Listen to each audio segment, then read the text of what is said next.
it sound like it's coming from upstairs? Yeah. There it is again. There it is again. What the hell is that? Did you hear that? Okay.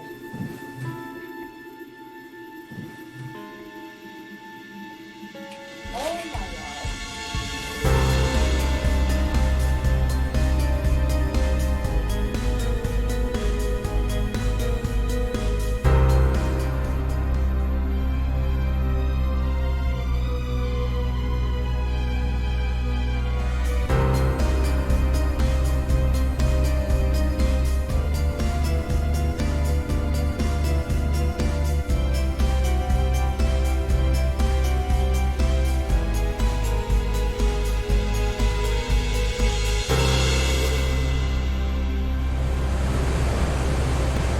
In comparison to Europe and the United States, Canada doesn't have many locations where you can visit a large-scale historic battlefield.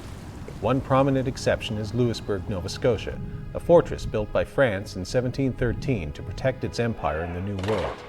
It was the site of two major sieges by the British, the first in 1745 and the second in 1758, which marked the final defeat for the French in the maritime colonies. At the end of 6 weeks of battle and a tremendous loss of life, the fortress and town were reduced to rubble. In 1961, the Canadian government began a massive reconstruction effort using the original architectural plans of the town and fort.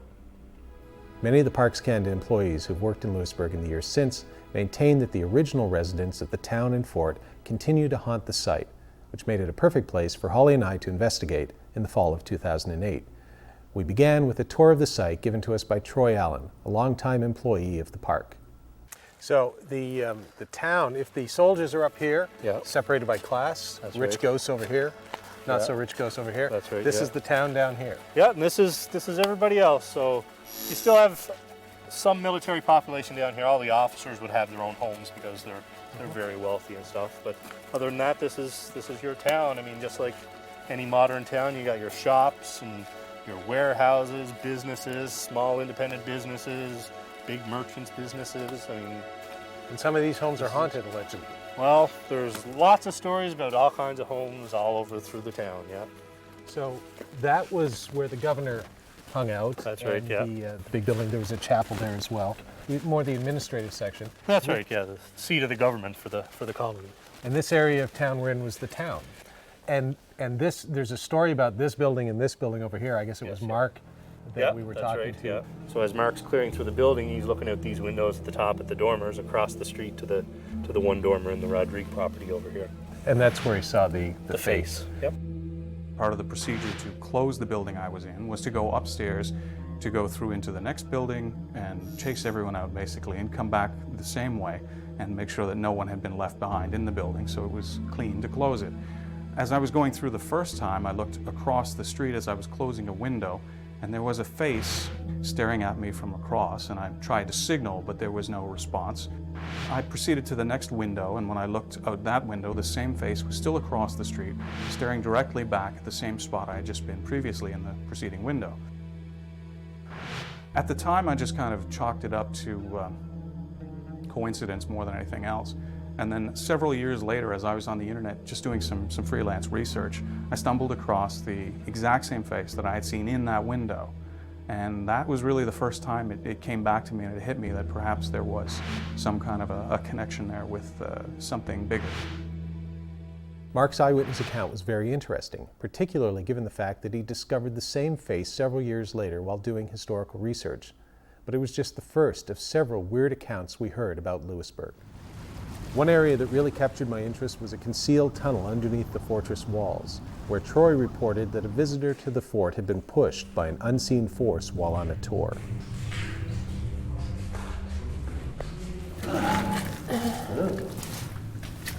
Nice place. Yeah. So this was a tunnel that the French used to sneak out and attack the British, right? Yeah, that apparently on the moors just outside the fortress gates. And it's a tunnel that has plenty of green ectoplasmic slime. Or, Yeah, I think that's algae.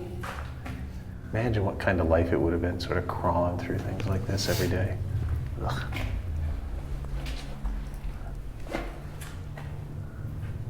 Holly and I continued to investigate the tunnel. We positioned our audio-digital recorders on the ground to see if we could pick up any anomalous sounds. After about half an hour, we took the audio recorders with us and moved to the other end of the tunnel to see if anything would happen there. So what do you think with Lewisburg? Do you think that it's actually haunted with the spirit or the soul of people who have died tragically here? Do you think maybe the landscape's just been imprinted? Well, they've had the history of Lewisburg, at least for the 50 years or whatever that it was active in the first half of the 18th century. Smallpox, 2 major battles between the British and French, other diseases, people who had just died naturally. I mean, it was a brutal, hard place to be. So there's certainly enough dead people here, and many of whom I'm sure probably died in not the greatest of circumstances. So yeah, you know, if you believe in ghosts or hauntings of any sort, this is the kind of place where it would seem natural for them to be. Especially, you know, the idea maybe of residual energy, which I know some people who investigate battlefield ghosts, for instance, talk about residual hauntings or residual energy, that kind of stuff.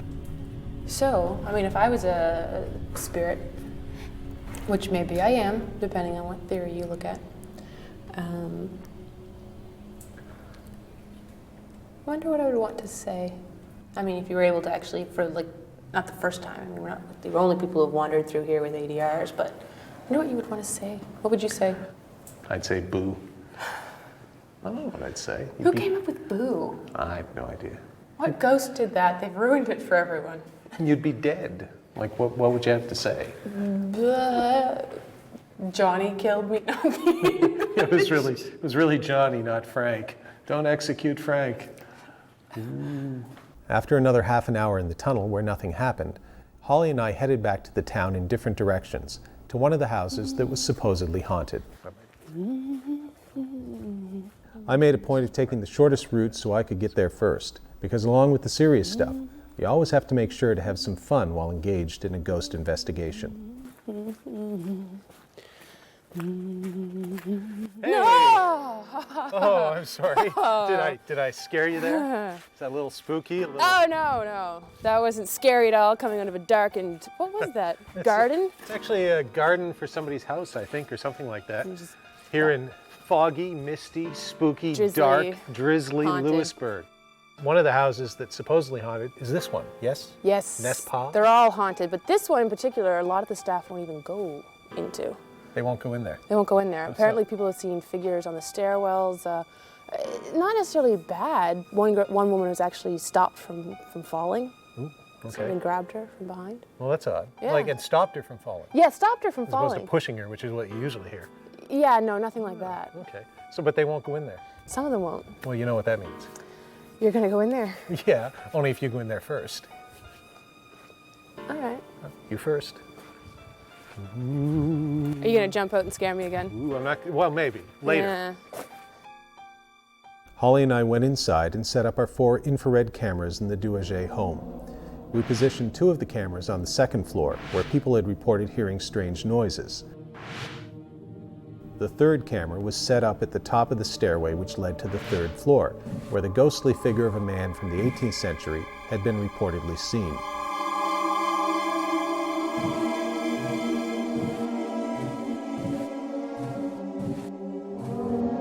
We placed the final camera on the ground floor, where we settled in for our investigation.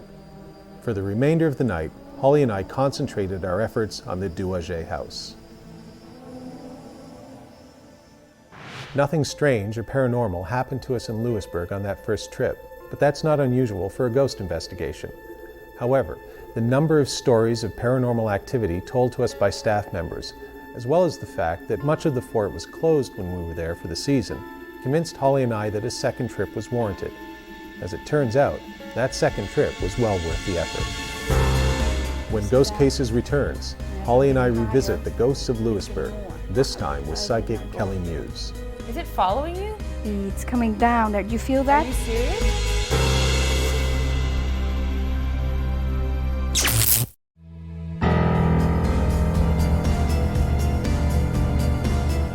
Fortress Lewisburg haunted by the ghosts of its 18th century inhabitants?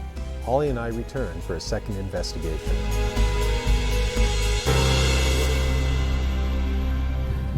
Holly and I made our return to Lewisburg in the summer of 2009, this time with our friend psychic Kelly Muse, who had joined us on previous investigations.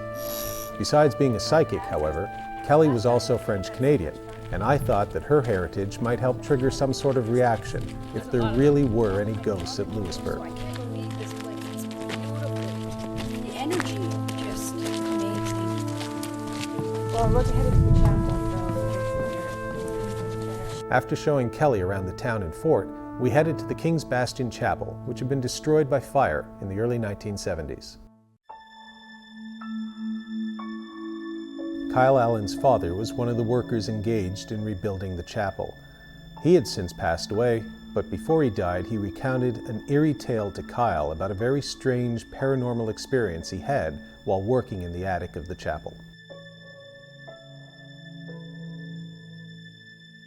My father was working in furnishings at the time, and he was to go into the attic part of the chapel and clean out the rooms which were smoke damaged and damaged by soot. Now, while he was doing this, with the corner of the eye, he caught something moving in the background. He was up there by himself. He turned around and there was a large ball of beeswax, probably about 10-15 pounds worth of beeswax floating through the air. He thought he was just seeing stuff, so he goes downstairs to get some fresh air. He thought the fumes might have been getting to him. While he was down there, one of the managers came along, saw that he was a little bit shaken up, and asked him what happened. They then went upstairs to check, see what exactly happened. They went into the room where the beeswax was previously. They could see where it was sitting on the table because the soot was all around it except for the spot right underneath the beeswax. Then they went into the other room, looked at the beeswax, lifted it up with a stick, not to put any fingerprints on it. Underneath the beeswax there was soot, so it wasn't there previously.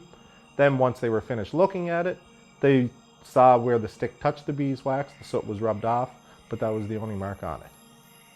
The attic was a tight spot, so I decided to wait outside while Holly and Kelly investigated.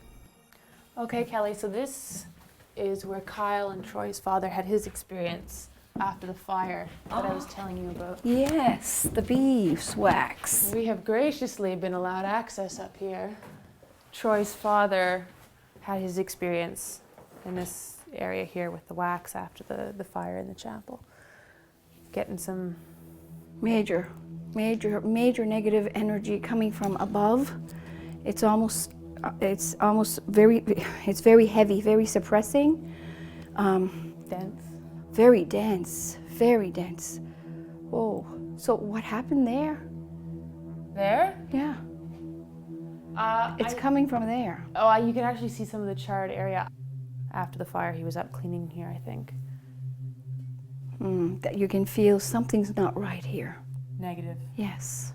Let me try. Do you think I should try? Oh yeah, sure. When you say negative, is it? Do you get that from the tight of? When negative energy is around, what ends up happening is it's almost like a vacuum. It takes the energy. I feel like almost like oxygen is being taken from me, and it comes from top, not from bottom. So my legs now, I feel like they're very, very cold, but the top here feels very hot. And if you can look, I'm actually sweating. My head's warm. My hands are cold though. Because I'm shivering, my legs are shivering. And you feel that this is coming from over here? Yes, definitely. That's not a very good place to go up. Let's see what we get up here. Now, you see that? And as I'm getting higher, it's getting more. I would not go up there. You want to go up there? Nope. Is it following you? It's coming down there. Do you feel that? Are you serious? You feel that energy coming? It's very, very much up there. So I would not put my head in there. So when you went up there, you felt like it came down towards yes. you? Did you see how it turned quickly? Yes. Well, let's try it again. Let's test this. Now I'm not turning it here. Let's see. Now you saw before, and I'm getting goosebumps again. Ooh. See, look. There it stops. And it's actually, you can feel it colder there. Do you feel like it's pushing you away? Yes. I don't feel comfortable there at all. So you wouldn't go up there? No. There's something there. And I don't think it's positive energy, but I would not go up there. All right. Well, for fun, I'm gonna try staying in this space. I know Paul does it all the time. I'm gonna give it a go. Oh, I think you can do it, but please, Oh yeah. if you go up there, don't stick your head in there. Why? I just don't get a really good feeling because I can't promise you there's nothing on that other side. So the energy gets pushed out. What is it going to do if you try to push in? So be aware that there's something up there, and I'd rather you not. Not go in. I don't think you No. can go in there. I might look. I won't go in. Okay, with a flashlight, just Yeah. looking, I can see, but don't put your body in there at all. Okay. I would not feel comfortable, promise. please. I promise. Okay, I good. promise. Okay. When Holly told me that she was going to spend some time alone in the attic, I was both relieved that for once I didn't have to do it, and also intrigued to see if she would have some of the same strange experiences I had had on other investigations. As it turned out, Holly was about to begin her weirdest evening of ghost investigating yet.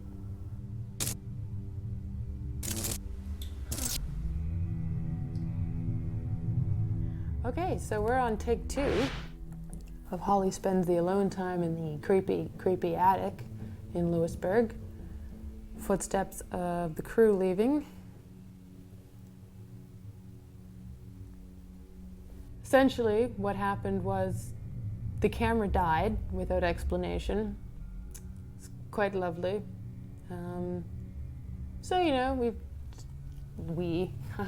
they've touched it up, put on a new battery. Should have been full, but apparently drained ridiculously fast since they set it up. Obviously, you saw how long it was set up. And now I'm here again, alone.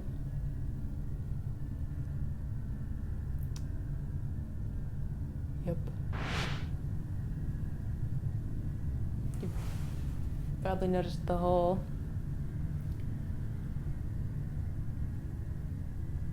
Whew.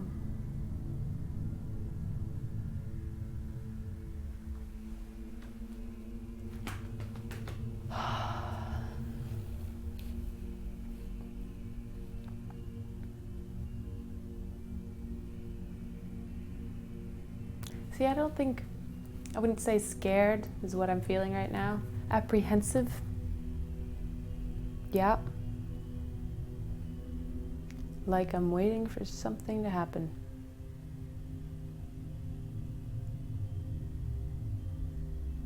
So far, we've already had one of these box things collapse with no one touching it. It just fell over. These are full of nails. They're pretty heavy. And, oh yeah, Kelly's dowsing rods going crazy and the camera battery dying. It's great space, cozy.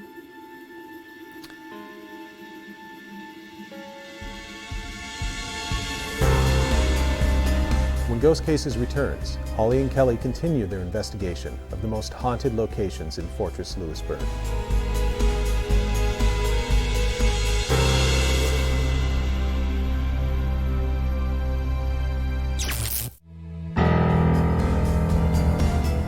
Holly and Kelly Muse continue their investigation of the Fortress Lewisburg.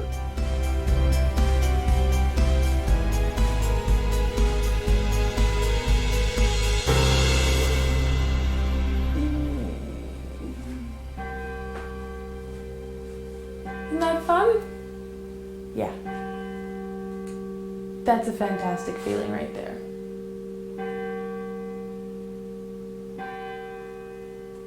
That couldn't have been timed better.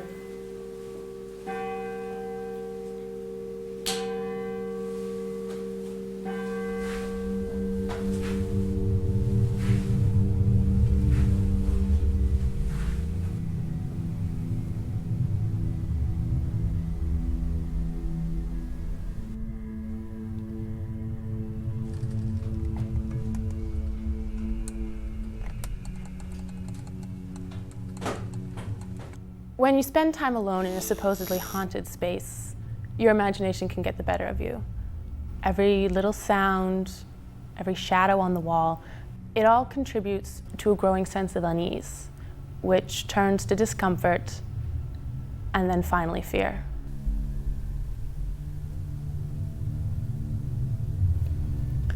All right, let's just try relaxing. Now I'm scared. I had had enough. I don't know whether it was haunted, but it was definitely an uncomfortable and scary place. I rejoined Paul and Kelly downstairs, and we headed over to the Douaget house, which thankfully was as far away from the chapel as I could get. When we got to the Douaget house, we set up our infrared cameras in the same locations we had used in our previous investigation. I then camped out in the street opposite the Rodrigue house to see if the ghostly face of the 18th century gentleman that had been reported in the window would appear to me. In the meantime, Holly and Kelly began an investigation of the Douaget house, at which point things got really interesting. Isn't this the stairwell that that lady supposedly almost fell back, or was in the process of falling back? Yes, that's the same one. And that she felt herself being caught? Yep. What the hell is that? Did you hear that? Okay.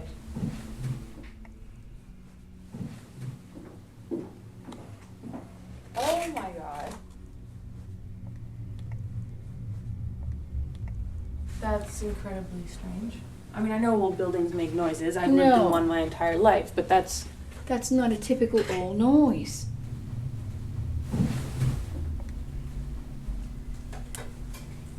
Does it sound like it's coming from upstairs? Yeah. There it is again.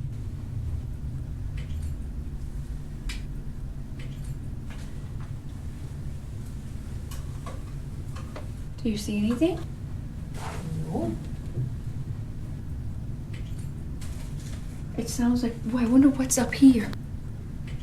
Well, there's the attic above us. It sounds just like footprints. Steps. Steps. It's all good. It is. It's all good. I got shivers. Somebody's walking upstairs. Well, it's what it sounds like, and we're getting reports of people having that kind of noise anomaly, if you want to call it, because there's no one upstairs, and most of the time they keep that door locked. It's unlocked right now because we're monitoring with the DVR. Yes. So, And there's no one there. all right. So let's go have some more fun, and Want to go upstairs? that seems like the next logical thing to do. Let's go see. Okay. Kelly and I conducted a thorough search upstairs, and then we went outside and checked around the building. Wind-related noises were present, but we could account for them. Our digital video cameras confirmed that there was no one upstairs, and we couldn't find anything else that could explain the sounds that we encountered in the Douaget house. There is no question that the second trip to Lewisburg was one of the strangest ghost investigations I've ever been on. Things definitely happened that I still cannot explain, and which continue to haunt me, no pun intended, months later. While Holly and Kelly were investigating the Douaget house, I was freezing in the wind and intermittent rain across from the Rodrigue property. I didn't see the 18th century gentleman that had been reported in the window there, but that's how it goes with ghost investigations sometimes. Besides, I didn't really care once I heard what had been happening to Holly and Kelly. Their experiences, for which we could not find a rational explanation, seemed to confirm the stories of paranormal activity that have been told to us about Lewisburg.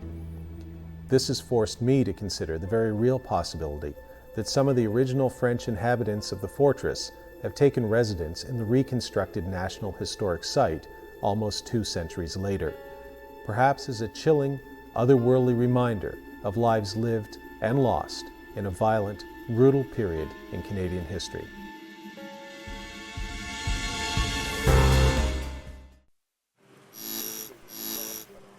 Power's off because it's gone out in the whole town. Yeah, the whole town's lost its power, and therefore there's a different electrical effect in the room currently, we think. So we'd like you to go in and experience well, not so much experience. Get Get the feel of the room now, and when the power's on again later, to see if you think that room feels different later on, with the electrical energy running through it, basically. The demon room. All right. Okay, well, let's go.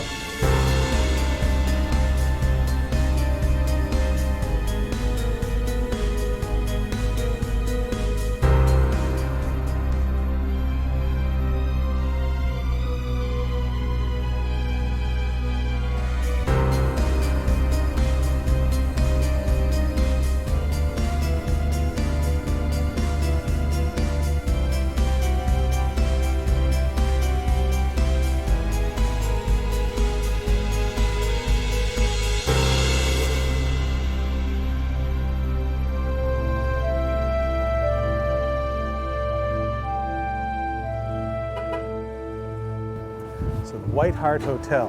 Ghosts, possessions, demons. Monks, little girls with candles. I hear there's even a Jack the Ripper connection.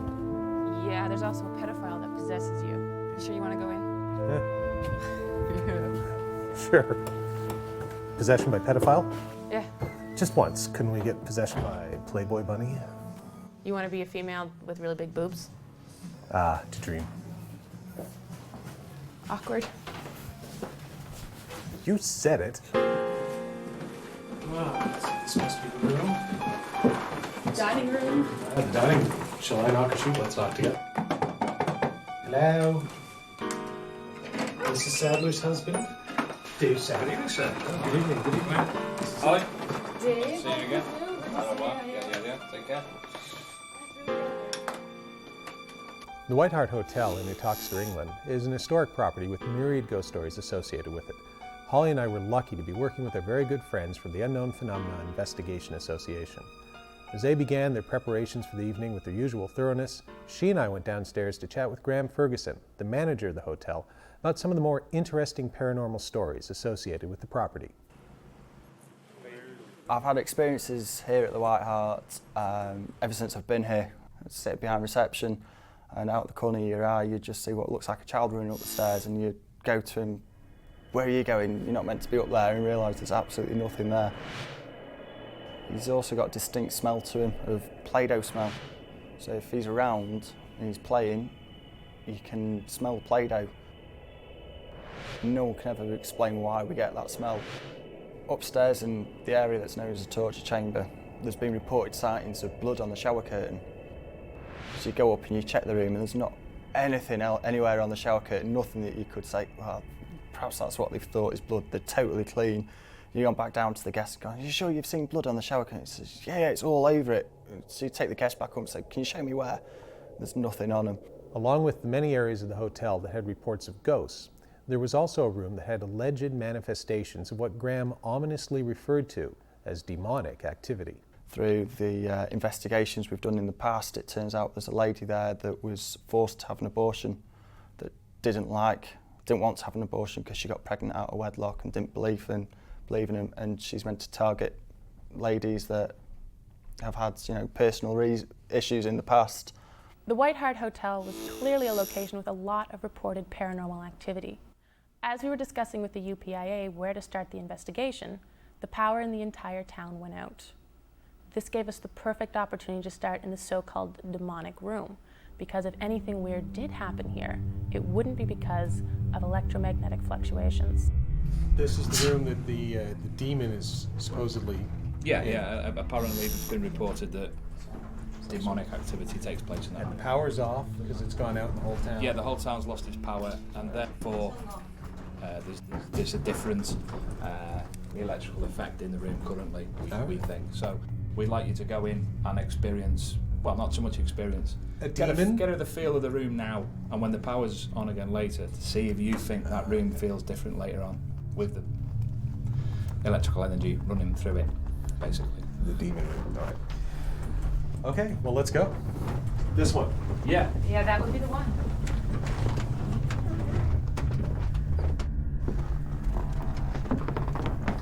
Demon haunted. How do you feel? Where's the hot spot supposed to be? Where's the place you're supposed to stand? Do you have any, anything? Nope.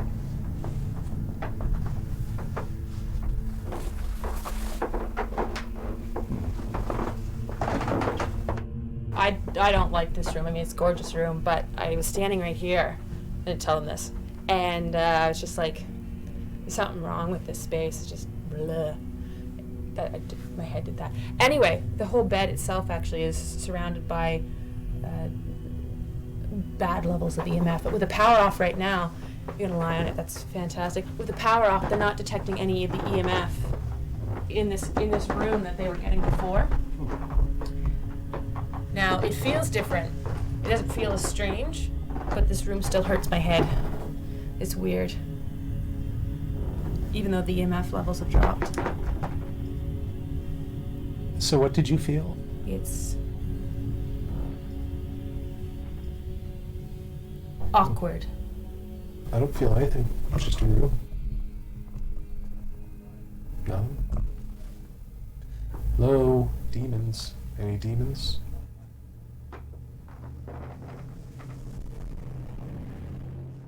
I was pretty sure that there were no demons in the demon room, at least not while we were there. So we decided to move to another room where there had been reports of paranormal activity and where Steve and Dave from the UPIA had set up a little experiment with their EMF meters. It's you, man.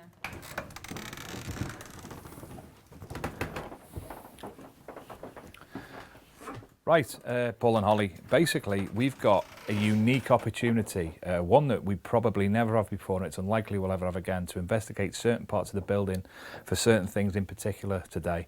The town has had a power cut, amazingly, brilliantly, and it's given us the opportunity to do a sensor sweep with the EMF equipment in relation to sensor sweeps that we've done previously.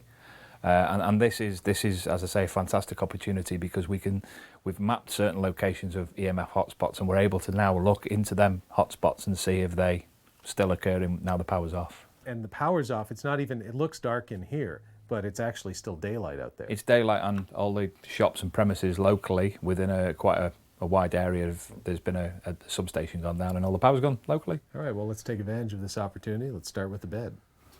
Okay, baby. That's Why? With the power in the town off, we had a rare opportunity to run some controlled comparative tests in the torture room to see if perhaps the EMF levels were responsible for the paranormal activity occurring there. Currently we've got a high EMF, as you can hear. The Gauss meter is registering 4 on the scale. Sounds like Daleks. If I try and give it a bit of a rub, etc., etc., it should. That's my hand that I've just discharged with. Yeah. Go higher. Does that go higher? And it should be going lower.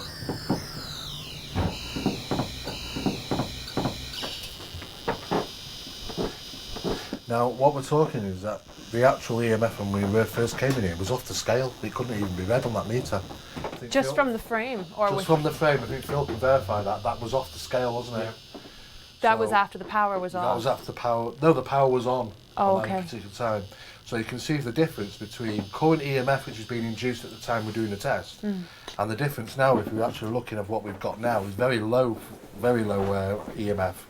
So we can say, really, that a lot of it is down to the electrical wiring in place. So we were actually spiking above 10 milligauss originally. We're down to 4 milligauss when the power's come off, and when we've discharged, we're down to about 2. Is it still continuing to decrease? Yeah, it'll decrease over a period of time. It would, if the power stayed off in 2 hours and we come back and measured it, it should be more or less 0. Over a period of time, through the duration of the night, they're slowly soaking in EMF. High amounts of EMF as well. And over a period of just say 3 hours, at 10 milligauss, you're going to start feeling the effects. You're going to start feeling sort of anxious. You might start to think that it's a bit strange and getting a bit of a strange feeling in here. When Ghost Cases returns, our investigation of the White Hart Hotel in New Toxeter, England gets bloody weird. It's dry.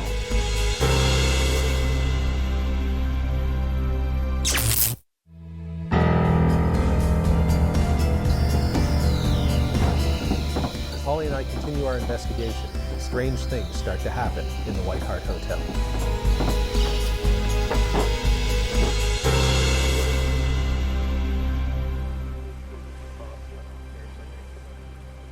Well, more than likely, EMF affects the physiology. Electromagnetic frequencies affect the physiology. They're known scientifically to cause different things occur to a person. Hallucinations, yeah, etc., yeah. etc. So what we'd probably say in this instance is that somebody who stays in this bed for a period of time would therefore have some form of EMF effect, some form of effect in relation to the EMF that they're within.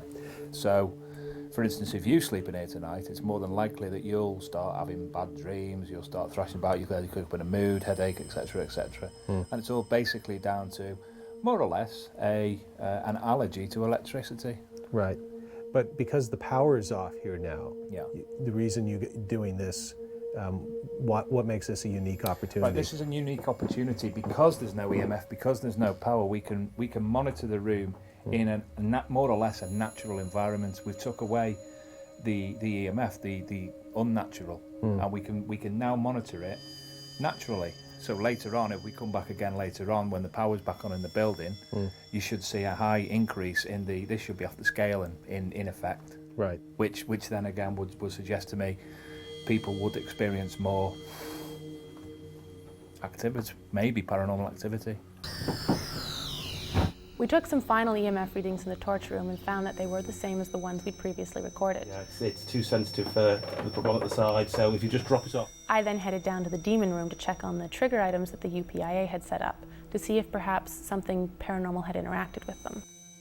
Our client is believing that there's demonic activity in this room. We've left a Bible on the bed. Basically because I believe that if we did have a demon in this room, that this would cause some kind of effect. One would think. One would think, and because Steve's missing a crucifix, which was what we would usually use. So we've just left that there and nothing's happened to it, obviously. As on a previous visit, when we left the crucifix on the bed, nothing happened to that either. I would have thought if there were a demon in here, that by now we would have got a bit fed up. Reacted to it somehow. Yeah. Instead, I guess all we're finding is the same EMF reading. We're just finding this EMF, which is producing the symptoms that Graham's claiming are caused by the demon. Interesting. After we had finished our uneventful sweep with the EMF meters and our check of the trigger items in the so-called demon room, we got a call from Dave Sadler to come down to the kitchen, where something interesting had happened. Okay, this is the upstairs kitchen. The alleged apparition of a young child has been witnessed in this area, and we set up a number of trigger objects to try and coax, if possible, if it's a manifestation that can do things physically, to coax the child to move things. We've got a blackboard with chalk, we've got a magnetic board with numbers, letters and such like on, and we've also got a little jigsaw type thing where they put the bits of things in and out and whatnot. I'm going to hand you over to Steve Meara now in regards to the event that's we've just found may have taken place. I came down to the location about 10 minutes ago and noted that earlier on I actually placed the letters A, B, C on the line on this magnetic board.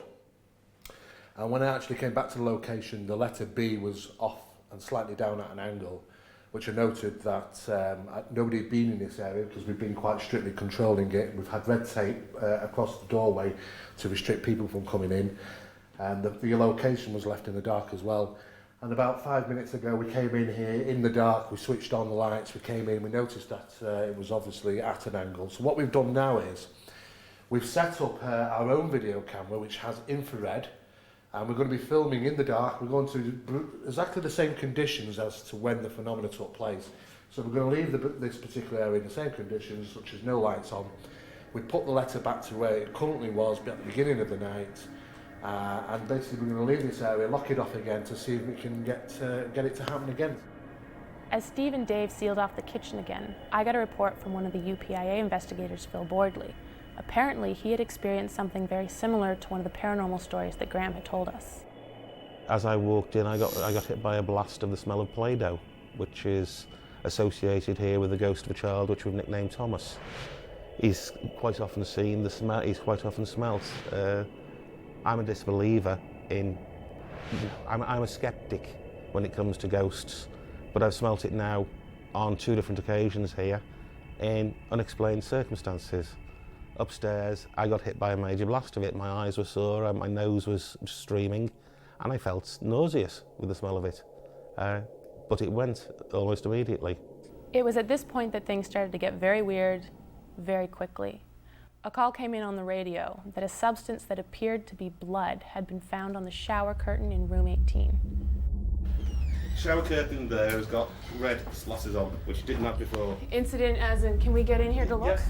Yeah, you see the splatters. One of the things reported in here was blood on the shower curtain. Yeah. Yeah. There's been at least half a dozen people in here who haven't seen that, including me the time before last. I was in here at 10:15. It's not the extractor fan because the extractor fan is extracting rather than bringing it in. Fan. Yeah. Well, yeah, I'm just looking at the pattern actually. Yeah. It's come from latitude. It's almost as if it's been like that. It's got a downward angle as Yeah, well. and so have the others, and across as well. Yeah. So it's something. And I'd say I tried a bit of water from the top spot up there. It's water soluble. Yeah. You see, if it's a blood splatter from allegedly somebody being stabbed or whatever, you don't get that kind of splatter. No. That's been very direct. I'm gonna touch this for a second. I just want to see you guys to see that I'm doing that. It's dry. Yeah. But you can see it's been wet because the capillary action there, It's whatever that main spot there has travelled through the fibres.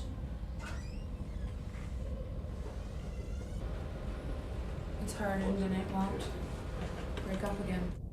Initial thought was, it's too profound to have just happened at that time.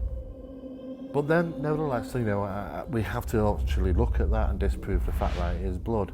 At this stage, it's far too early to actually say it is, to conclude it is. Our pre-conclusion is that it's some type of liquid which is dried on the top of the shower curtain. But at this stage, our pre-conclusive stage, we're saying that it could be something unusual, and if it does turn out to be blood, then we really haven't got an explanation for it at this time. Finding what appeared to be blood on the shower curtain in room 18 had everyone in the investigative team pretty excited, but the UPIA handled it like professionals. They sealed off the area and treated it like a crime scene while they took photos and samples. However, when Graham was informed of what we'd found, he was pretty shocked and more than a little shaken. The guys upstairs were shouting up and down the stairs going, "There's blood on the shower curtain, blood on the shower curtain," and I thought they were pulling me chain, so I went up to have a look for myself. And I walked into the room and I felt it was sick to my stomach and saw all splattered across the top of the shower curtain blood, or what looks like blood. I had to get out of that room. It was the weirdest feeling I've ever felt in that room, and I've never ever seen the blood there. And I'll tell you what, I don't want to see it again. When they ask to take the shower curtain, they can take the shower curtain and not bring it back. When Ghost Cases returns, Holly and I try to make contact with the spirit of a little girl in the cellar of the White Hart Hotel. I've been up to the bloody room. I can't imagine anything that would get weirder than that.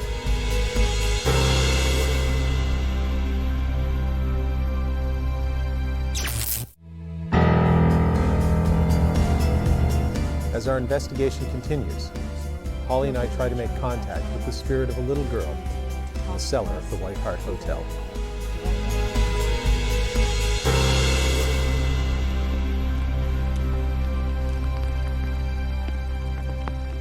Graham seemed genuinely disturbed by the blood that was found on the shower curtain. We sat down to chat, and at this point he told me that the cellar of the hotel was also haunted, this time by the ghost of a little girl from the late 19th century who had been seen by a number of people.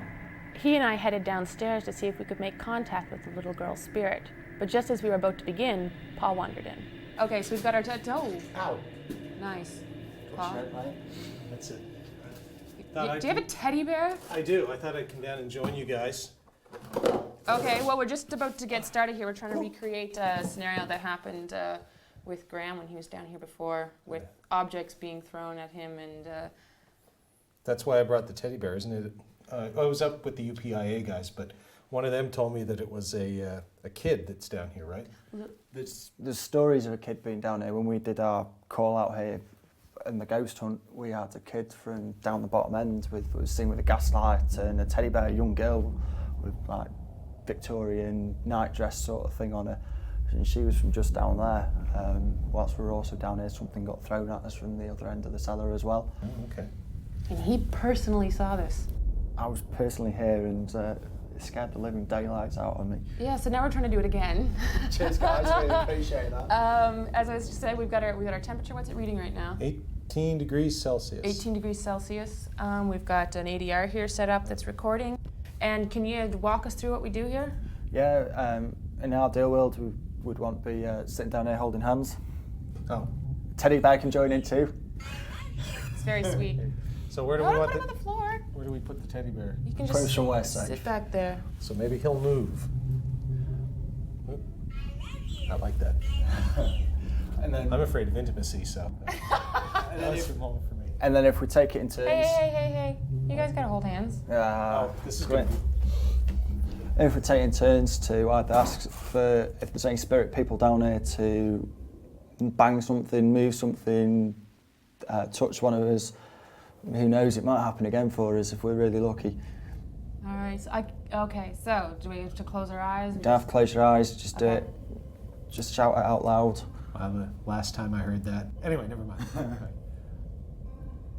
Holly? All right, so if there is a spirit down here, if there is some sort of unknown paranormal entity that would like to communicate with us, we would be willing to accept your communication at this point in time. So feel free to reach out and touch one of us. Feel free to talk to us, either directly or you can speak through the ADR, which we'll listen to later. Feel free to make a noise, knock on something, bang on something, throw something at Paul. What she said, except for the throwing something at Paul part, let's throw something at Holly. That was good. That was clever and original. Do something for me. I'd love to do it again for us. Just to show that it happened first time for me. How many people were down here with you the There was first a time? group of about 10 of us last time, but we were all holding hands again. Right. Like we are now. Touch one of us. Touch the cameraman. Bang a beer barrel. Do anything for us just to show us you're here. Feel free to interact.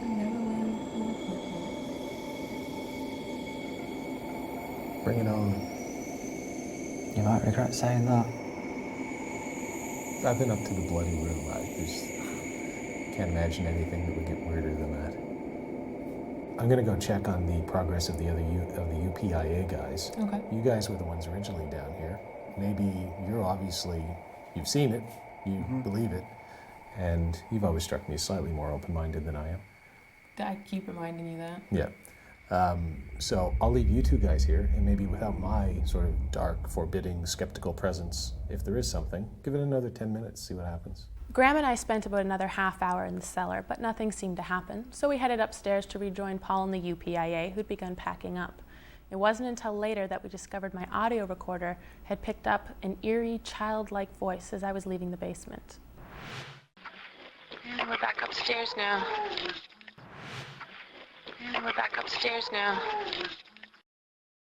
There's no question that strange things happened at the White Hart Hotel that neither Holly nor I, nor our friends in the UPIA, could explain. It could have been a hoax, or it could have been a combination of coincidences and environmental stimuli. Or it's just possible that the White Hart Hotel really is haunted, in which case it would make for a very interesting place to spend a night, as long as you don't mind sharing a room with a demon. And we're back upstairs now.